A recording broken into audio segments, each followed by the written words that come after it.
say report back and say how much you have done and register every 2 years? How much do the sector have? Tell me how that can be difficult, having to do that.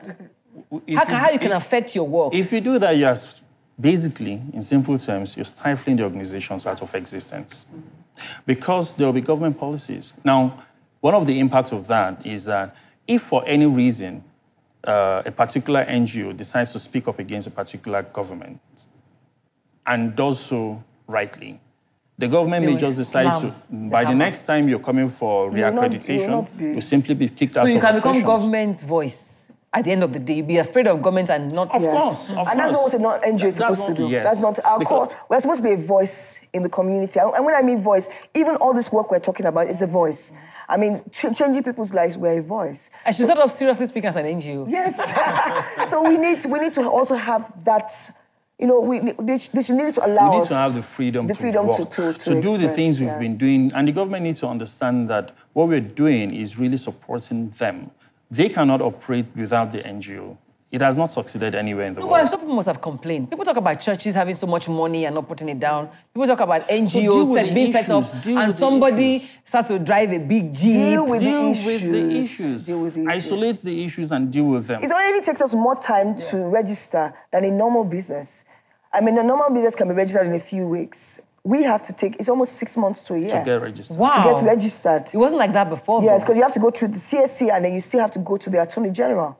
So it's even more complicated than it used to be. So would it be okay to say NGOs must submit audited reports and things like that? Oh, yes. I think we should. We should. We should. Every NGO must be made to do that. Because the truth is, before now, NGOs got funding from abroad. They would have to submit audited reports. Is that the same that's happening with you? Oh, yes, we can't, in fact, we just will not work with you if you don't have audited reports, if you don't have a board that you report to. We operate, it's like, it's a business. Everything that you ask any SME. Do you find that you wish you could do more? Oh, definitely. It's never enough. I mean, we're holding our daddies now, asking them for more money. It's just never enough. So these are investors, Nigerians, who have put money aside to do this? Yes, the organization has put money aside and has told us to go and look for these organizations to work with. Oh, really? Yes. So, and this is no interest? No interest. Oh, wow, amazing. It's a grant. Don't be surprised if people start worrying you after this. But they're welcome. You said you had about 500 applications. Yes, this was our pilot thing that we had. You started in March only? In March this year. And then we want more people. We want to discover more people that are doing great work in Nigeria. And even outside, we're doing it not only in Nigeria, in Africa as well. Okay. Yes. How easy was it getting it? You went to the VAT. Did you get a VAT? No, well, actually, it was a bit tough. But is this the first local funding you're getting? No, we've had a local funding before. And I guess also because of our governance structure in Enactors, that made it a bit easier because almost everything they required, Axe Foundation required, we had in place. Educate other people. What kind of things?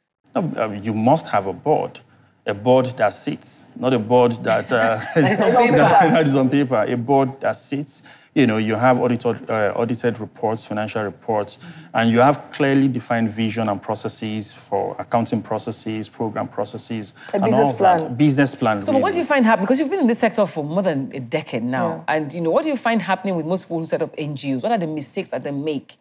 You know, from the beginning, they normally started with a passion, and they're just excited, and they continue it as a passion. Individuals. So it's mostly NGIs that we call it, non-governmental individuals. Yes, but like anything else, I've worked with SMEs for so many years. I always tell them, once you start well. You can't build a house without a strong foundation. So it's the same thing with a non-profit. No matter how small it is, even if you're only dealing with 5 people, start it off first from the beginning. So who's teaching people all of these things?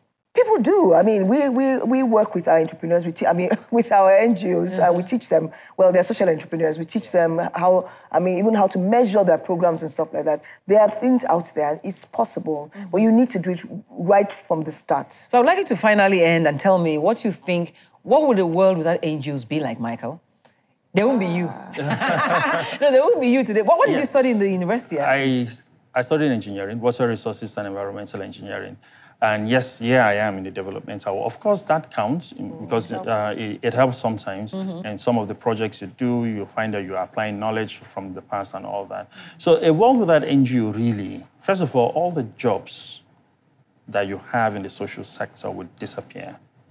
And secondly, the impact that the social sector provides, will also disappear. And it will make the government have a tougher job to do, in providing social services to the people. As it is, with all the NGOs in Nigeria, the government is still challenged, having problems. Now, think about the jobs that will be lost when there are no NGOs. How many people work for you? In Actors alone, full-time staff, about 7. Then we have volunteers. And it will amaze you to know that there are countless number of people out there seeking for jobs. Recently, one of our partners requested that they wanted to recruit. And so we threw up the challenge to our volunteers. And within a space of 7 days, I think it was, we had over 100 applications from Enactors volunteers alone. So we see that there's opportunity there. There's opportunity. Osai? Gosh, I don't want to think about it. I mean, it scares me to think about it because who will go to these communities? I mean, who has the passion? Who's going to help your driver have better sides? Yeah, better sides. I mean, I give an example. I mean, the man who's going to do that? I mean, this job requires not a lot of passion. You have to have, there's something that wakes you up in the morning and says you just have to do it. It's almost impossible. I don't want to think about it. Well, I don't think it'll ever happen. But I want to thank you for coming on the show. I must go. But I would say thank you, Michael. Thank you, Osai. You always come last minute regardless, and I appreciate that. Thank you. And I say thank you for watching, but really we've done this so that you will know that if you have a passion, you can go for it and try to do it, but do it right. And fortunately, you can get funding around here. We'll see you again next week. That's been Seriously Speaking. Bye. I know how important it is, and I'll pursue my passion one day. You're still rolling. I don't trust these people. No, and people don't even know what it takes, but they will learn. But I think to get to there, I mean, the way that you... Photography, the way that you get a class. American sector now is different. People will learn. Okay, into the light. Okay. This way. Can't you find something different? Must we always stand? Let's do something different for a change.